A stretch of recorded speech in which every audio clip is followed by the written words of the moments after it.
امیدوارم حالتون خوب باشه. خیلی خوش اومدید به این ویدیو من که آبروی من قراره توی این ویدیو به خطر بیفته. چرا؟ به خاطر اینکه الان نگاه کنین خودکار تو دست من چیکار میکنه. به خاطر اینکه امروز از اونجایی که بنده حتما باید بر خودم یک چالش بذارم تا یک کاری رو انجام بدم و شما هم اگر که یک کاری رو انجام نمیدید به نظر من بر خودتون چالش انجام بدید. خلاصه تصمیم گرفتم که بیام اتاقم رو مرتب کنم. من حتی واسه نوروزم خونه تکونی نکردم، فقط یه ذره جمع و جور کردم دورم و توی این ویدیو یه کاری میخوایم انجام بدیم که هیجان انگیزه. کمد لباس منو که یکی اینه، یکی همین کمد دیواری اینجا که شما نمیبینیدش میخوایم پاکسازی کنیم. امروز با لباس تو خونه خدمتتون رسیدم که از محصولات آنلاین شاپ خودمه. این شلوار خوشگل چارخونمه که حالا ایشالا بعد از اینکه اتاقم تمیز کردم البته میرم حموم و این لباسا رو عوض میکنم. خیلی اتاقم نامرتبه، در حدی که مثلا کرم ضد آفتاب وسط خونه افتاده و میریم که اینجا رو یه ذره جمع و جور کنم و بعد میریم سراغ جزئیات کمد لباسا. فعلا من یه اشتباه بزرگی کردم و الان که دارم اینجا رو مرتب میکنم متوجه این اشتباه هم شدم. اونم اینه که من اخیراً 3 تا لوسیون بدن جدید باز کردم و اصلا هم استفاده نمی کنم. اول رفتم این آردنو خریدم، اول از همه پارسال اینو خریدم که ببین هنوز استفادهش نکردم چون خیلی بوش شیرینه، مال ویکتوریا سیکرت از توی بلک فرایدی پارسال خریدم. خیلی بوش شیرینه و واقعا یه مهمونی جایی بری باید بزنی به بدنت، زیاد کاربرد روزانه نداره. این یکی هم که آردن به نظر من صرفا یه ذره همون لحظه چربت میکنه و مرطوب کنندگی قوی نداره. این یکی مال بالاه که از آنلاین شاپ یکی از شاگردای خیلی قدیمیم گرفتم که این خیلی خوبه، خیلی خوبه. اصلا ببین یه عکس میخوای ازش بگیر برای خودت بخر، اصلا یه چیز خیلی محشریه و خیلی راضی بودم ازش و قراره به استفاده از این ادامه بدم. و دقیقا همین الان که اینو باز کردم یه سری لوسیون بدن دیگه که از انگلیس سفارش داده بودم رسیده، یه سری مرطوب کننده دیگه و خیلی مسخره است. این یکی هم اسکراپ بدنه که توی همون باید استفاده کرد. اینم خیلی چیز خوبیه واسه این دونه های دون شدن های بدن و اینا، خیلی جواب. و حالا میریم سراغ یکم دور رو برای مرتب کنم.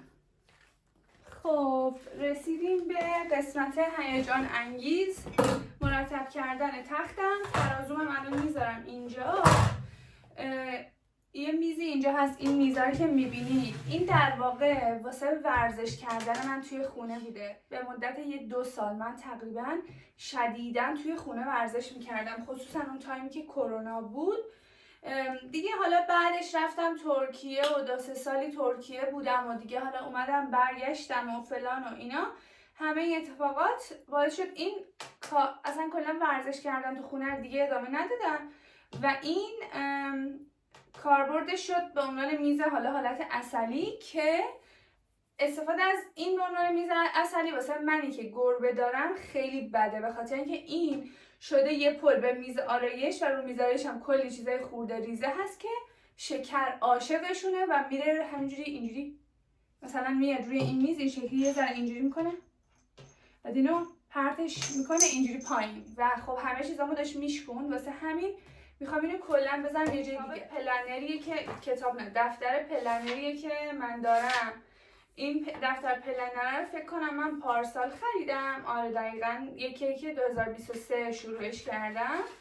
بعد وای باورتون نمیشه این کتابای دفترهای پلنر چقدر نظم زندگی منو به هم زده.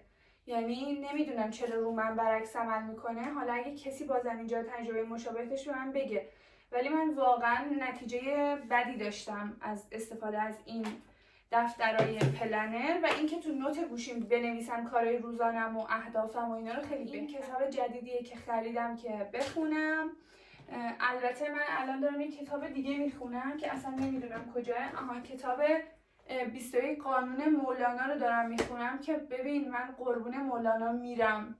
انقدر که همه چیزش خوبه و انقدر که آدمایی که مولانا رو دوست دارن کتاباشون، یعنی آدمایی که در واقع شاگردی مولانا رو میکنن و کتاب مینویسن، نویسندن، خیلی کتاباشون قشنگه. چند مورد دیدم خیلی خوب. خلاصه من میرم که تخت رو مرتب کنم. راستی یادم رفت بگم این لباسایی که اینجا پر و پخشه چیه. اینا لباسای آنلاین شاپ همه. من میدونید که آنلاین شاپ دارم. بعد اینا خریدای مشتریامه که از تو اتاق انباریمون میارم.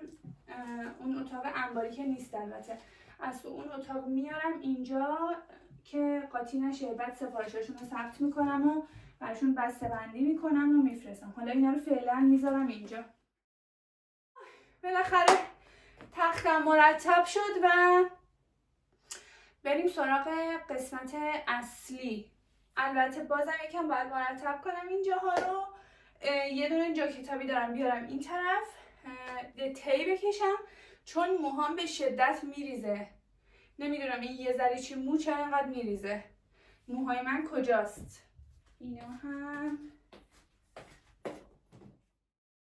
ببین این قسمت اتاق من یه دونه کمد دیواری دارم که لباسام توشه. اینا لباسای ورزشیمه همش. 99% لباس ورزشیه که لباس ورزشیامو خیلی دوستشون دارم. کلا به نظرم جذاب‌ترین بخش لباسام لباس ورزشیامه، خصوصا از تایمی که رفتم ترکیه، چون اونجا کلا تنوع لباس خیلی بالا و اینا. من کلی لباس از اون تایم اضافه شده به کمد لباس ورزشی. حالا میتونم یه روز جداگونه یه ویدیو بگیرم لباس ورزشیامو نشون بدم، ولی این لباس ها رو میخوام چیز کنم. این لباس ها رو میخوام همه رو تا کنم که تازه شستم، بذارم توی کمد چیه؟ کشو. توی کشوی لباس ورزشیام. جذاب ترین بخش ماجرا این لباس های منه که اینجا اینقدر زیاده. بعد حالا زیاد نمیتونم با جزئیات بهتون نشون بدم، به خاطر اینکه به هر حال جزو یکی از چیزای خصوصی. این مال من نیست اصلا، نیمتن است. این کشوی مثلا نیمتن ورزشی ها و اینجور چیزامه که انقدر مرتب و زیبا اینجا. نگاه کنید مثلا این نیمتن ورزشیامه، هدبندامه و حالا این سری کشوی لوازم آرایشیامه که آقا واقعا یکم نامرتبه ولی دیگه همینقدر از توانم برمیاد. من قبلا لباسای زمستونیمو جدا کردم گذاشتم توی کمد و لباسایی که باید دم دست تر باشه رو گذاشتم اینجا. بعد این رگالمو از یکی از دوستام خریدمش، یعنی با هم دیگه یه چیزی رو مبادله کردیم. دوستم داشت از ایران میرفت و گفتش که رگالش مثلا هست و که هر کی بخواد میتونه بیاد بخردش و من گرفتمش و یکی از بهترین خریدام احتمالاً توی عمرم، چون خیلی قشنگه و خیلی دوستش دارم. این کیف مثلا کیف بهداشتی ورزش مثلا اگه کیف ورزش داشته باشم توی این اتکلان عطر و اسپری و نمیدونم مام و اینجور چیزام توی این میذارم. این آجر یوگامه و اینم که بند یوگامه، اینم باید اینجا باشه. بعد این گل خوشگلم که باید آبش کنم، اینم که آشغاله که میندازم اونجا که بعد بندازم تو آشغال. به خاطر اینکه فصل بهاریم و میدونید که فصل بهار فصل دزدیه واقعا آب و هواش، بنابراین من همه لباسی اینجا دارم. مثلا این لباس پیراهن آستین کوتاهه که بلنده و من اینو توی خونه میپوشمش. حالا اینکه چرا اینجاه سوال خوبیه نمیدونم، ولی خب اینجا گذاشتم. مانتو رو پارسال عید از سیتی سنتر خریدم و جزو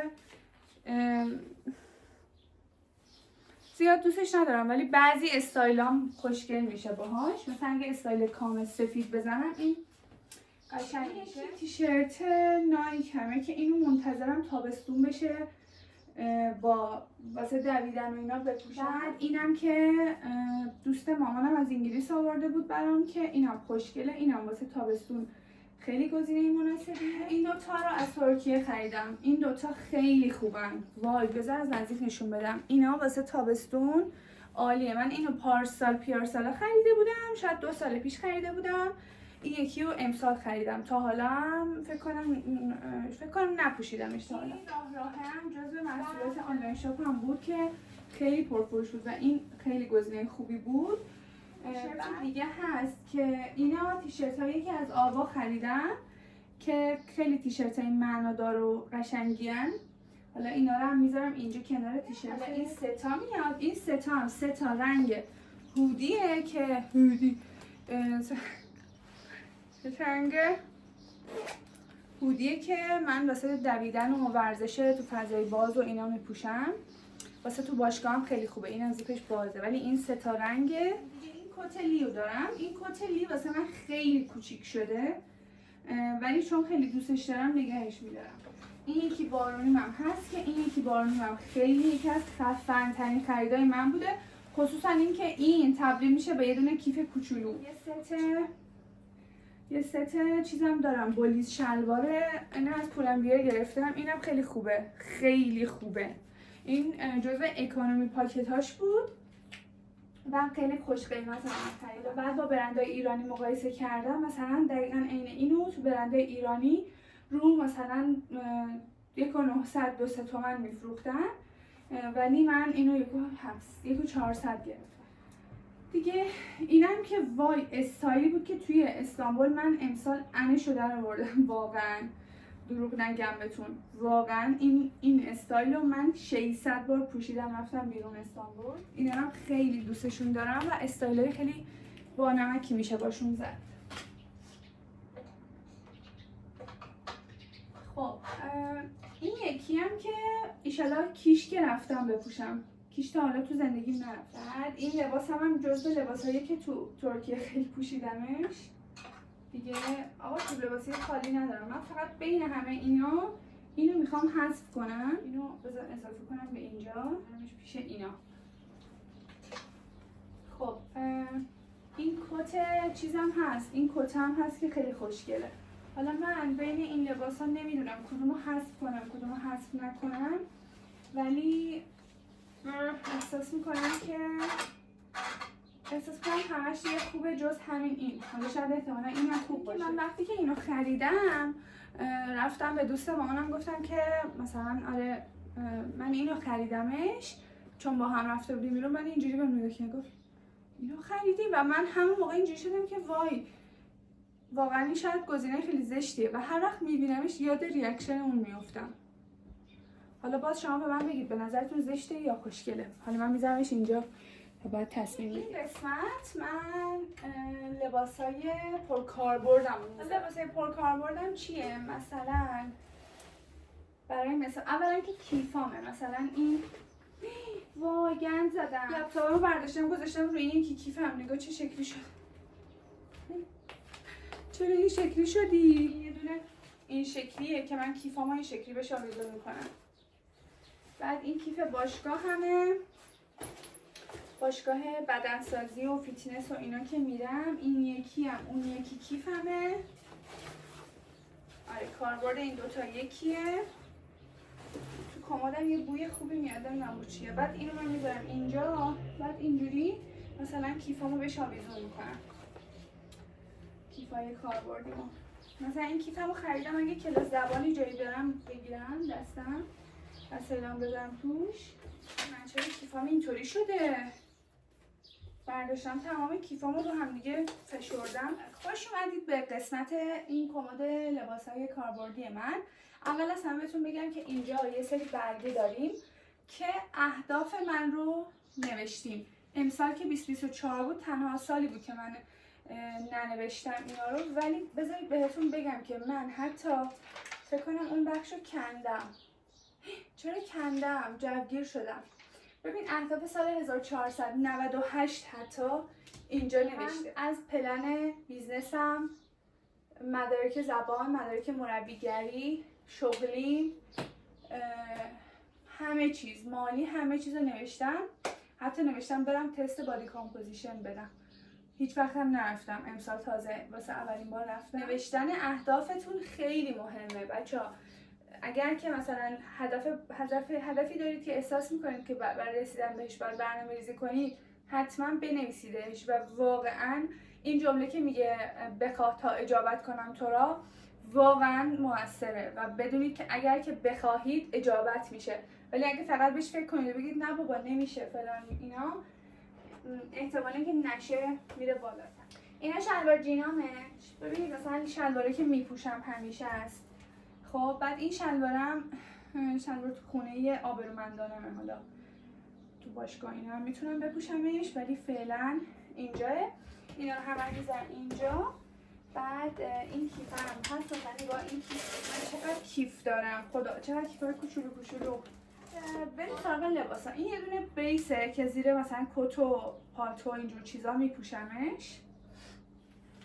صبحای زود که بیدار میشم مثلا این لباس خونه‌ای ها این زیر، صبحای زود که بیدار میشم اینو میپوشم که یخ نکنم.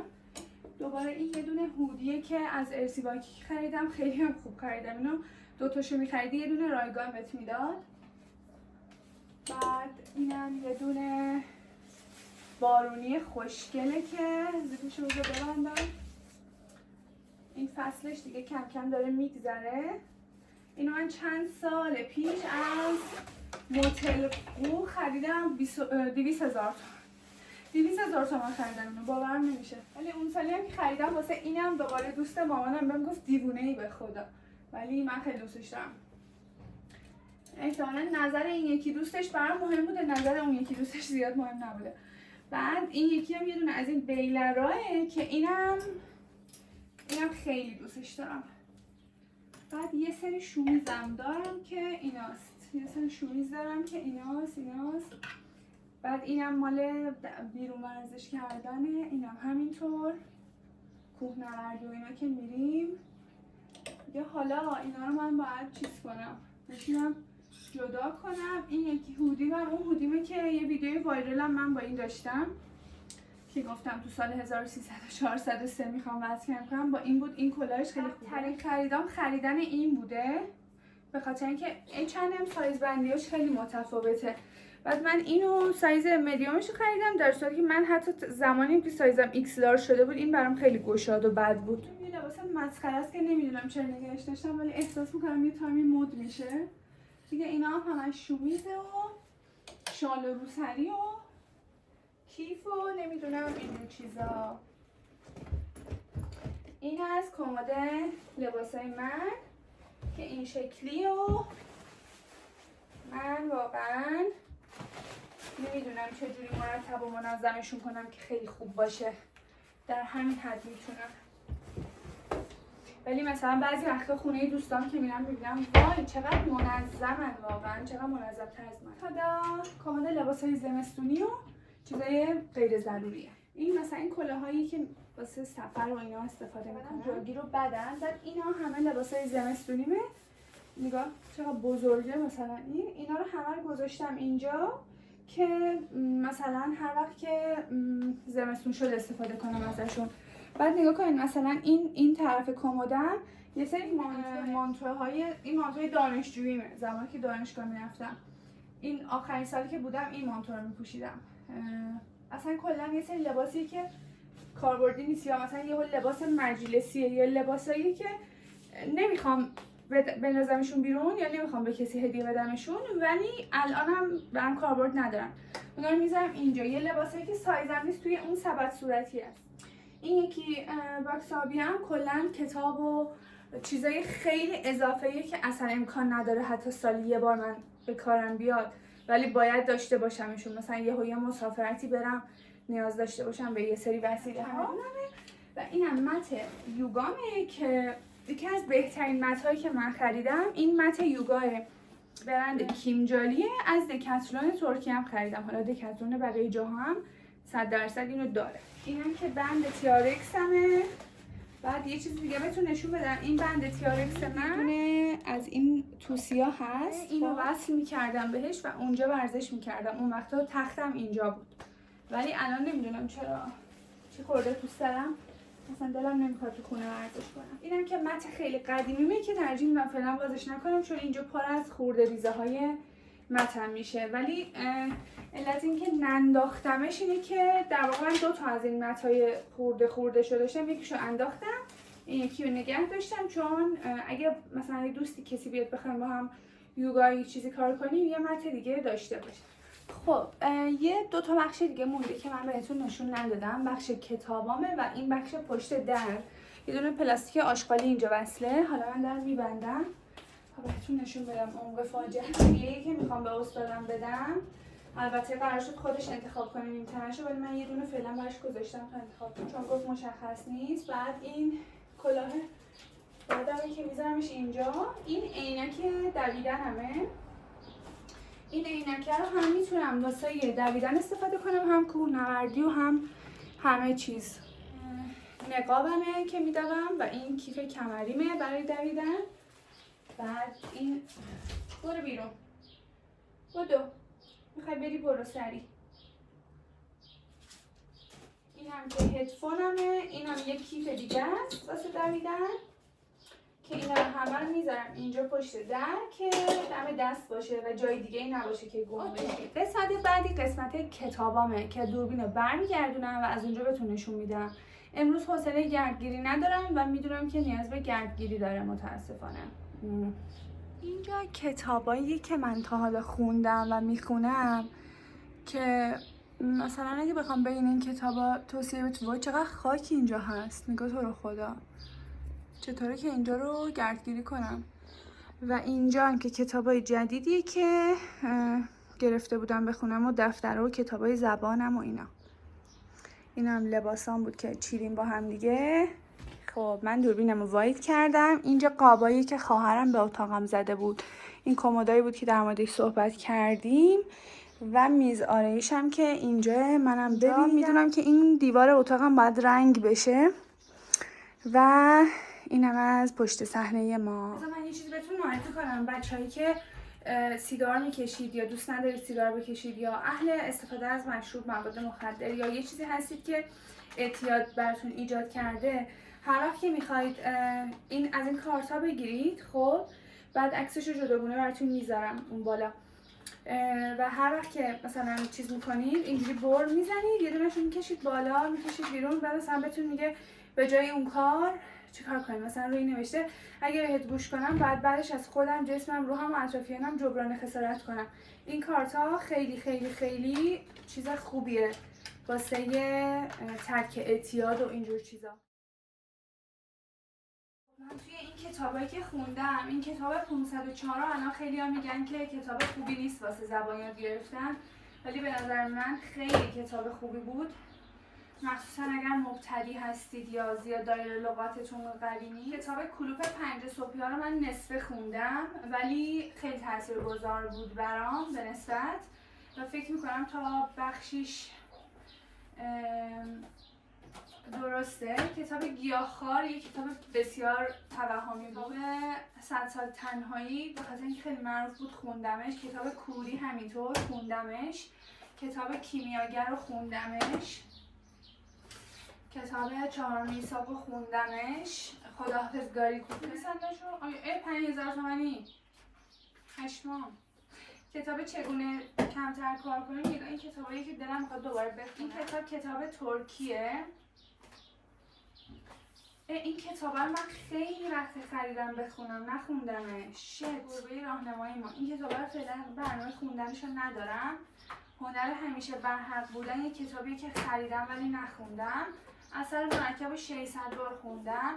کتاب 4 اثر از فلورانس فعلا نمیخونمش.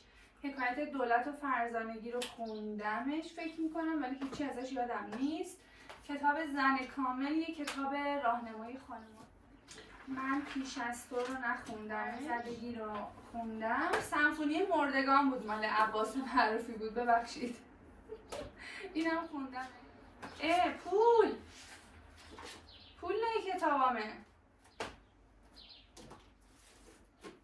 بعد این کتابای گرامر انگلیس هم دارم که این دو کتابم خیلی خوبه. بعد وای ببین این برگه میدونی چیه؟ برگه زمانیه که برنامه‌ریزی داشتم می‌کردم واسه مدارک مربیگری.